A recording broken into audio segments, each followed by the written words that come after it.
Hello, thank you for listening. This is the near death experience of Gary. Open quote. By accident, I ended up on your website, never really knowing that one existed for this subject, but not unaware of the term NDE, having had my own NDE and then reading what your members have experienced or what you say could comprise an NDE. Well, I was quite taken aback. So much so, I have decided to share my NDE with your group. I have shared this story with others over the years, but only after knowing them well. I was always afraid of what others might say or think, but after visiting your site, I feel I should share it, in hopes that others may come forward and not hide such a wonderful experience from the world and themselves.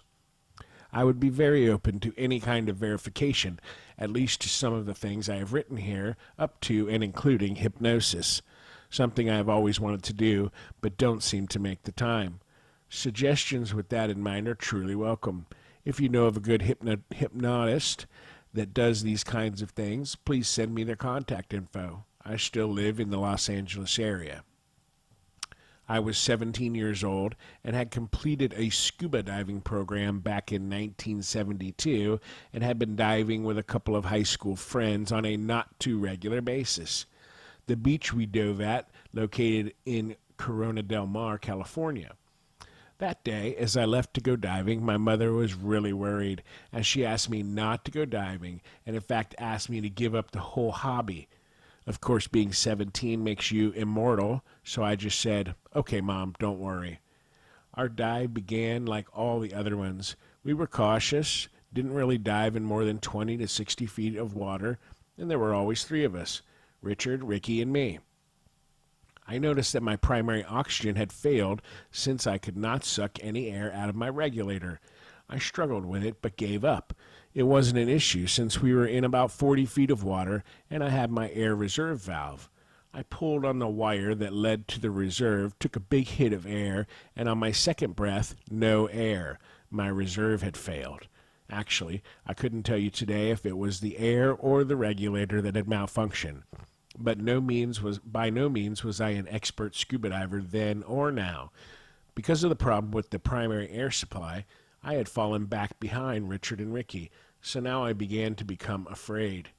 I had already let the air go from my lungs, so I had no air now, and a free ascent without any air in my lungs didn't look like a good option. This free ascent thing was my weakest point in my diving certification, which was duly noted in my final exam. I tried to get Richard and Ricky's attention, but they didn't respond to me. The truth be told, we had all been fooling around with each other, and so they must have thought I was trying to get them near for another round of slapping each other's mask off. I gave them the underwater sign for out of air, and they responded with their middle fingers, and I just floated there helplessly, hoping they would come over and give me some air.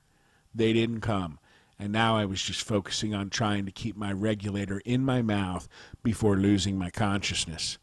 I could tell the moment of blacking out was quickly approaching, and I started to get really worried and afraid that this was it for me at the young age of 17, with so much yet to live for. Now I was really scared, and I thought about how disappointed my parents would be, especially my mom. She never liked the whole scuba diving thing, and on this day actually gave me some sort of grief about diving. Over the years, I come to understand and respect the very close psychic bond I have with my mother. Just before I blacked out, I remember how afraid and worried I was, but just milliseconds before I did black out, this feeling of euphoria came over me. I felt no pain, no fear, nothing. I actually felt happy and free. It was really weird. Then I am above the beach looking down at the sea where our gear was, our ice chest and personal belongings. I could look out onto the water and see our diving buoy out there beyond the breakers. I knew Richard and Ricky were still underwater. I felt very much alive and very much intact. The only thing missing was my diving equipment, which immediately led me to worry because we rented it and we had to pay for it if something went wrong.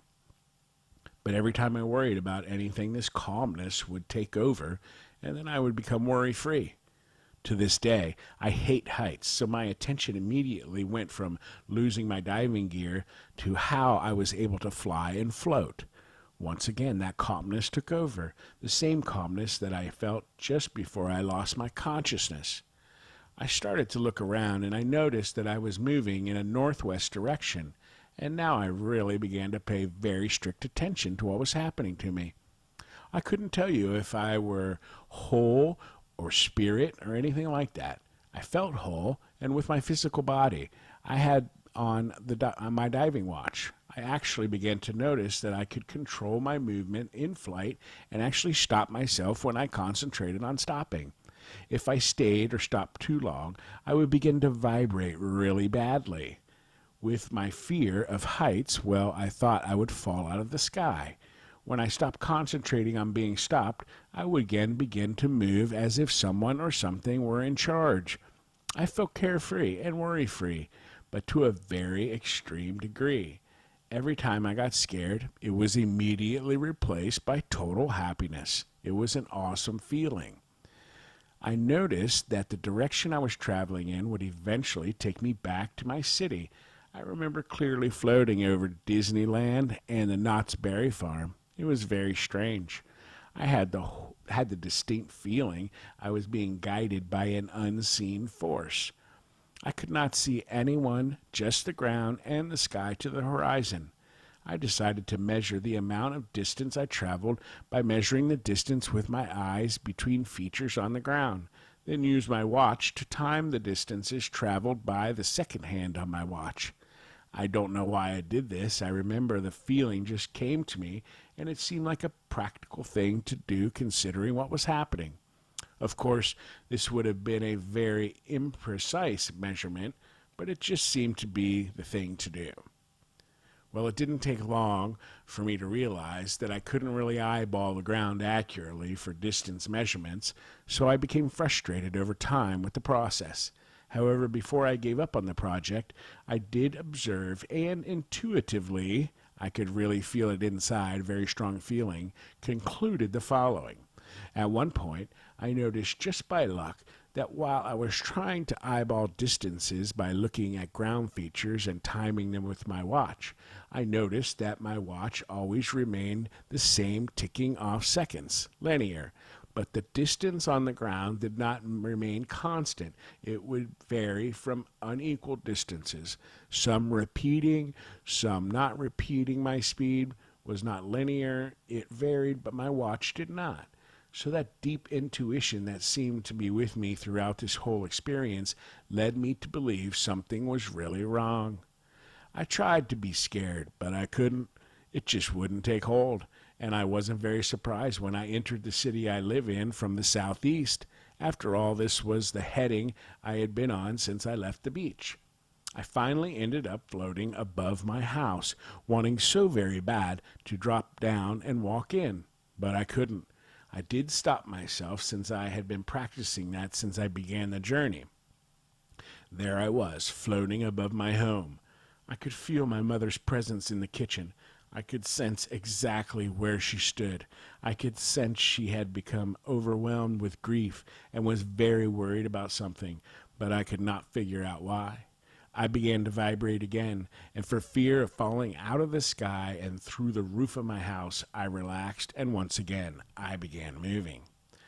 I now observed that my course from the beach changed from a northwest direction to a more northerly direction and just a tad east. I had been paying very close attention to this entire experience, feeling it, observing it, making sure I remember the details that I have shared here.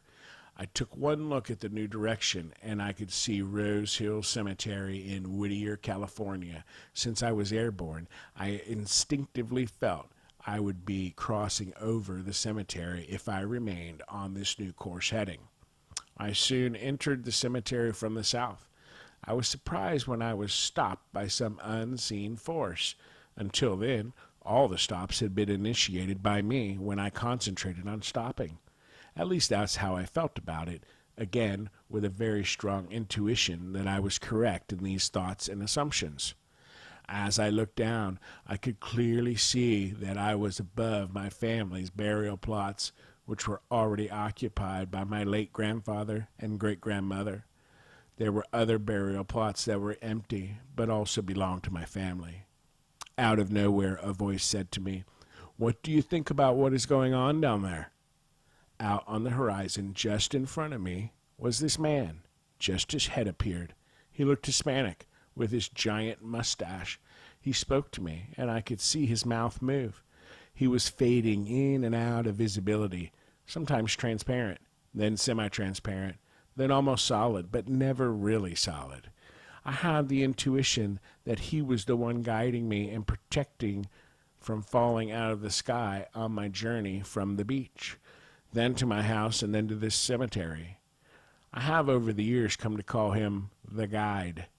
He once again said, "What do you think about what is going on down there?"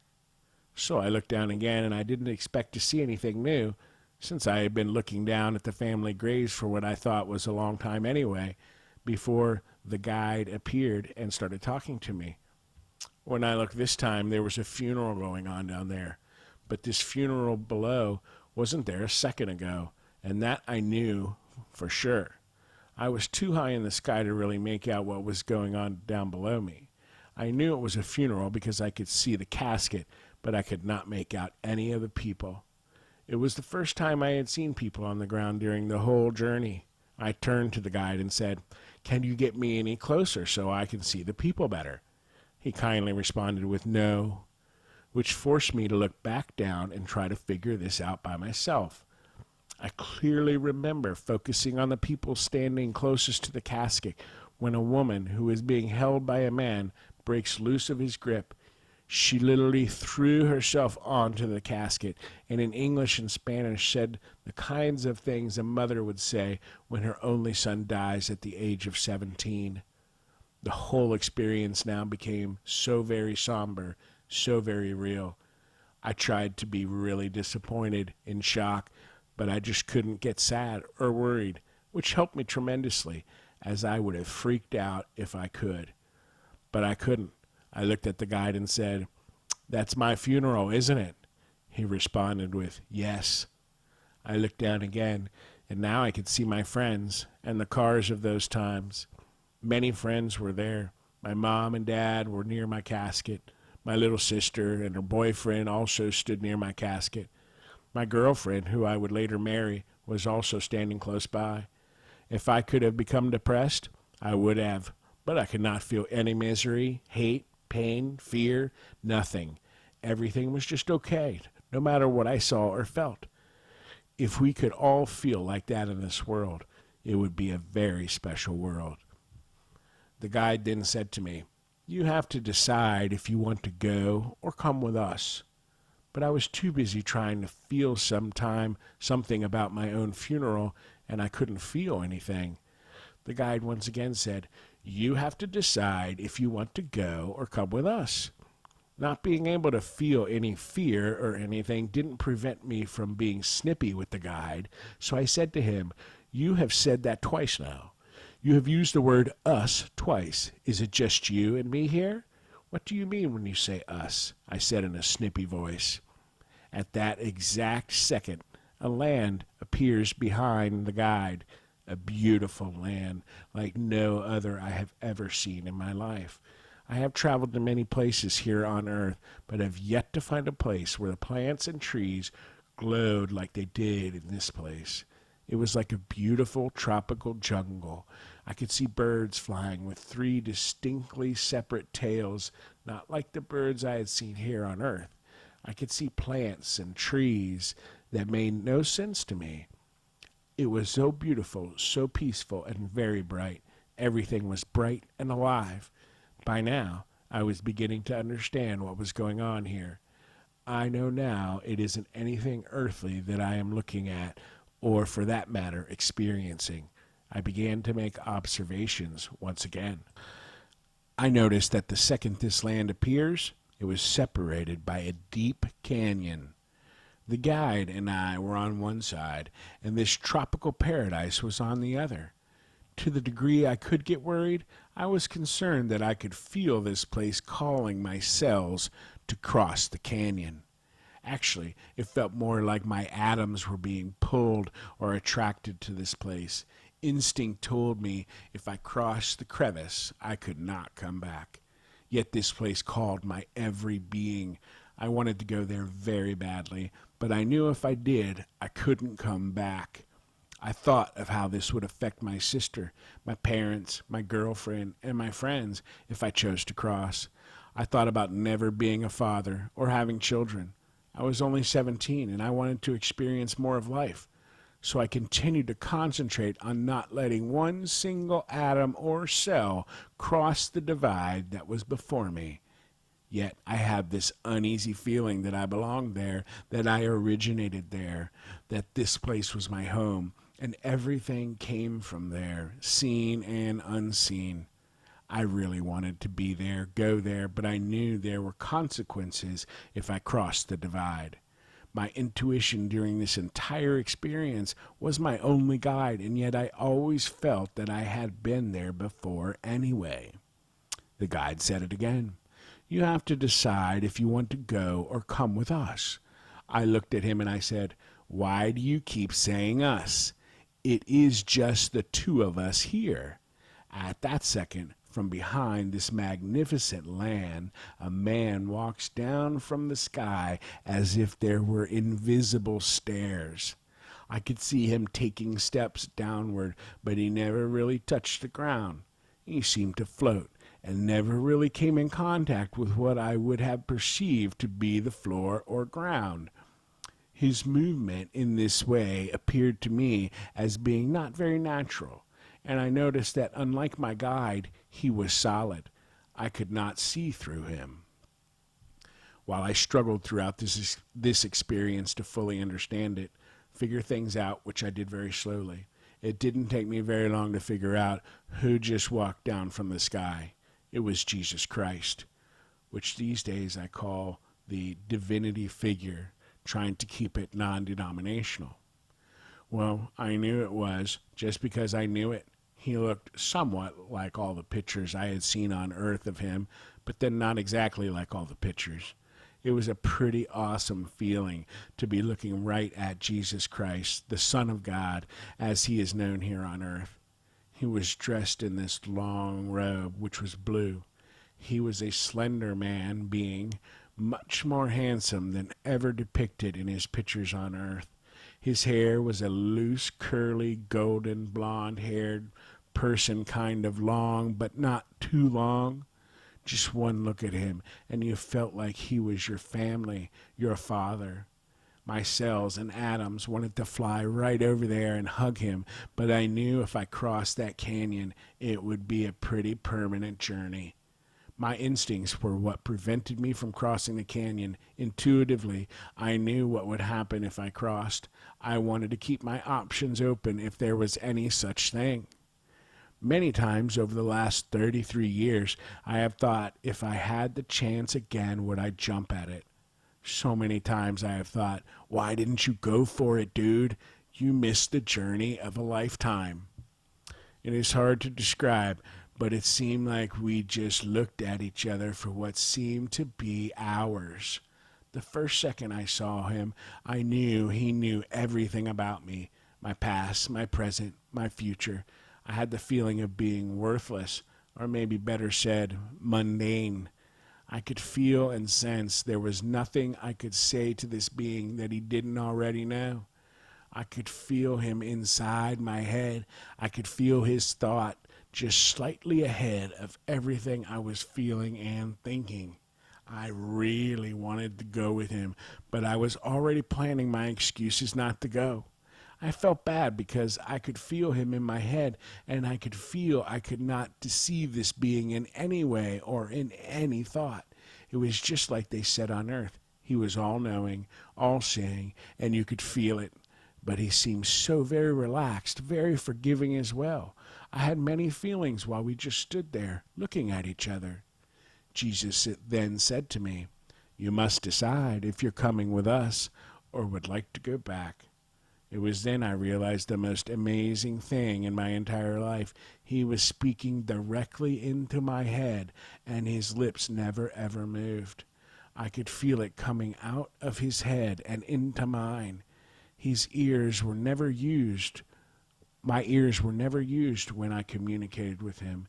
It was simply amazing that I was communicating with this being in a telepathic conversation. It blew me away, and it made me feel so different and so special all at the same time. It seemed very natural for me for some strange reason, and I thought about why I couldn't do this in my old world. I could distinctly feel he knew what I was going to say before I even thought of saying it. I attempted to talk with Jesus telepathically, but my efforts were comical at best. My mouth always moved, sounds came out of it, but I had a good idea of the concept, which up to that point for me was something humans are not capable of doing. I still felt very much human. I just thought of good reasons why I didn't want to go with them and why I preferred to go back, while being very respectful and trying not to hurt anyone's feelings. I was surprised when he said to me, "I knew you would make that decision." He didn't make any further comments. He just nodded his head in agreement and smiled at me. I instinctively just floated there, waiting to be sent back. Jesus spoke to me again, in my head, not through my ears. He said, "I have work to do through you one day." I thought back to him, "Any time. I will do anything you ask." He said, "You will have a long life." I thought back, "Thank you."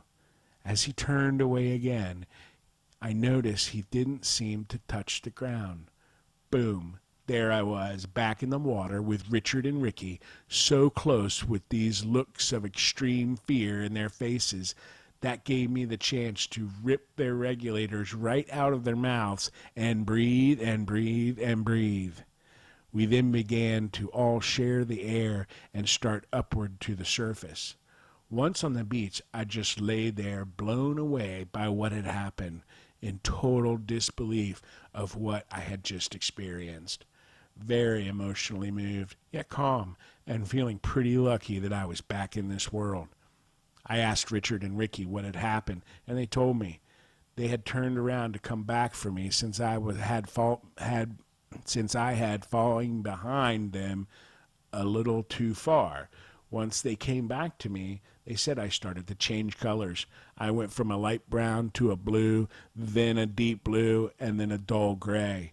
I just floated there in the water while I was this pale gray, lifeless person. They told me they were afraid to touch me or move me. They said that after what appeared to be 5 or 10 minutes, at least to them, they noticed that my colors began to change again. They said I went from pale gray back to dark blue, then pale blue, and then I was light brown again. They looked petrified with fear when I looked into their masks. That is when I seized their regulators. Once on the beach, both of them kept demanding an explanation from me. They could sense something had happened to me, but I wasn't in the mood to talk about it because I couldn't believe it myself. I was trying to figure it out, and I wasn't doing very well with it. I asked Richard to drive us home. We had come in my car that day. We usually dove early, so we had the rest of the day when we were done. We returned the diving equipment we rented, and we were soon on the freeway. Once again, the questioning started. "What happened to you?" "Something happened to you. Tell us what happened to you." I could barely sit up in the front passenger seat. I felt weak and tired. I felt very strange. I finally told Richard and Ricky that something did happen to me, but that I wasn't really sure how to explain it to them. I told them they wouldn't believe me if I told them what happened. End quote. And there's a couple questions. Question: what was your religion prior to your experience? Answer: moderate, attended Catholic school from 4th grade to 7th grade. Always considered myself Catholic, certainly at the time of my NDE. Question: have your religious practices changed since your experience? Answer: yes. I find it hard to believe that we can worship so many gods as a function of so many religions, some of which do and do not believe in Jesus. It is a joke that we have so many interpretations. The whole thing is out of focus. Yes, my beliefs have changed. I believe now that that soul of life energy has existed and will exist until eternity. It has always been this way, and it will always be this way. We cannot die. We live our lives in different ways than the way we experience life here on earth. Question: what is your religion now? Answer: liberal. My religious views and concepts have changed drastically since my NDE and continue to evolve. Today, I think the term would be spiritual or New Age. Question: did you have a change in your values and beliefs because of your experience? Answer: yes. I find it hard to believe that we can worship so many gods as a function of so many religions, some of which do and do not believe in Jesus. It is a joke that we have so many interpretations. The whole thing is out of focus. Yes, my beliefs have changed. I believe now that soul of life energy has existed and will exist until eternity. It has always been this way, will always be this way. We cannot die. We just live our lives in different ways than the way we experience life here on earth. Question: during your experience, did you gain special knowledge or information about your purpose? Answer: yes. Only the knowledge given to me by Jesus that I would live long and he would use me in some sort of work he needed done. But if it counts, I knew that when I saw the beautiful land that I had been there before, I came from that place. I knew that place was truly my home. I also knew instinctively if I crossed the canyon, I would cease to exist on earth. Question: do you have any psychic, non-ordinary, or other special gifts after your experience that you did not have before your experience? Answer: yes. A protection by an unseen force field which saved my life twice in car accidents. I have seen future events that would be life-threatening to me, and I have avoided them. Once, when driving home from work, I wanted to pass a semi-truck, but as I began to pass, I saw the truck's front tire just come off, then hit my car, causing me to crash into a tall block wall. It stopped me from passing, but I remained behind the truck. Finally, I just went for it and passed the truck with no problem. I then heard a big, loud noise. I looked in my rearview mirror to watch the truck's right front tire come off and roll right down the lane I passed on. It then jumped the curb and hit a block wall, just the way I saw it. I then thank God. I have had strange things happen to me before my NDE as well. Question: are there one or more or several parts of your experience that are especially meaningful or significant to you? Answer: no, I have covered it all already. Question: did you have any knowledge of near-death experiences, NDEs, prior to your experience? Answer: yes, I think I'd heard of them in the 1960s and 70s. I am scientific at heart, but I dismissed what I read about them as pure bunk. They were of the light comes to get you variety, if I remember correctly. Didn't really believe them. Plus, Omni magazine back in that period, before my NDE, wrote an article saying doctors and shrinks, etc., believed it was a chemical response, maybe even built into our DNA, that was there to help us when we died, because death was final, etc. This chemical response is triggered when we start dying. But I had a very different thought after my own NDE. Omni today would not account for those killed instantly who come back. I would think the human organism doesn't have time to respond with a chemical response in instant death. Maybe that's why their magazine is no longer published. Question: what do you believe about the reality of your experience shortly, days or weeks after it happened? Answer: experience was definitely real. I have gone over it 1 billion times forward and backwards. Frankly, some days it doesn't seem real, and some days it does. Sometimes it sounds too good to be true. But what happened to me on that beach that day was very real then, and I could not escape that feeling no matter how hard I try. I sent it to you because now I want to verify things I have written about. It seemed very real to me, but I am a big skeptic sometimes, so I search for verification when I have the time. Besides, it supports me being protected from death-type injuries as Jesus implied.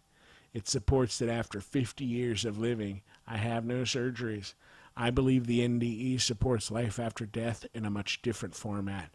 As I get older now, I choose more that not to believe it myself, because sometimes, even to me, I find it hard to believe too. End quote. Oh my, that was a good story. You know, it was interesting how when he was concentrating on stopping, or he was going in a direction and that direction was predetermined, then he was concentrating on stopping, and he says that if he stopped too long, he would begin to vibrate really badly until he started to move. I thought that was pretty neat. How he floated over Disneyland and Knott's Berry Farm. Pretty amazing. Lots of little nuggets there, and not crossing the big divide. Thank you for listening. You have a great day.